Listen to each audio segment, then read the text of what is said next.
To Mr. M. Manickam, Executive Chairman of Sakthi Sugars, and he joins us on the line right now. Mr. Manickam, hi, good to have you. I do understand that the industry has made some presentations to the government in the past on linkages to the revenue realization. I mean, that is something that has been asked for the longest time. But with this 10% increase in FRP, how do you see the sector reacting to? Okay, with the current government, with its ability to do what they say, I think this is a good thing. Because the last time when the FRP was increased by 10%, as I heard you say, the government had said that we will go with the Rangarajan policy, but they didn't have the guts to implement it. They let the states go and announce it. In fact, at that time, the ministry had said, listen, no other state will announce it, but they finally didn't follow. But like Uday's scheme, if the government of India will put its foot down and say that FRP is going to be the only price, there are only two states which are playing funny now. It's Uttar Pradesh and Tamil Nadu. All the other states have fallen in line.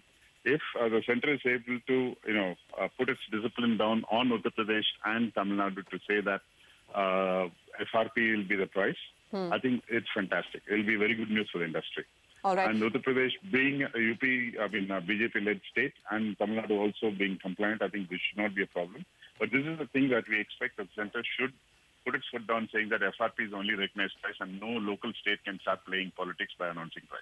Okay, well, that's a good one to keep a hope on. But I also want to talk about the sugar prices itself. I mean, last few years have not been good. The last couple of seasons, of course, have led the mills to actually earn money onto the sugar prices. But holding where we are right now at 42 to 43 rupees per kg, do you even then see that the current FRP increase, if that happens, it will be sustainable for the mills?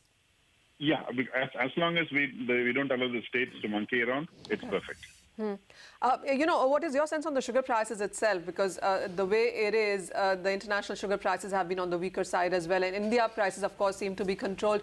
I did read some presentations on how the sugar prices perhaps should be allowed beyond 55 or up to 45 or 46 rupees per kg. What is your sense on that one going forward?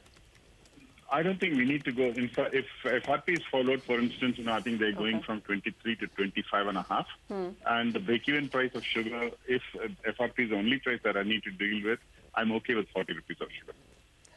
Okay, so it's by finally controlling the cane price and not letting the states go out of hand by announcing some crazy price. If they're able to control it at FRP of 27.50 or 25 plus whatever, I think we are all right as far as the current market price of sugar are concerned, which is fairly okay. Are you expecting that kind of an announcement to come soon as well, or other states to make a conversation about that? Because what we understand that today is only the FRP that would go across, and that doesn't really seem to be auguring well for the sector as we see it.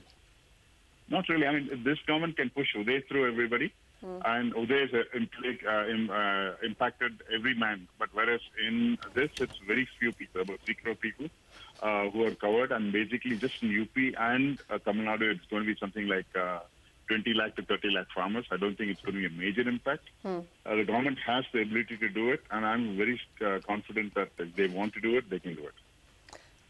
All right, Mr. Manickam. All right, Manisha. Thanks very much for joining in.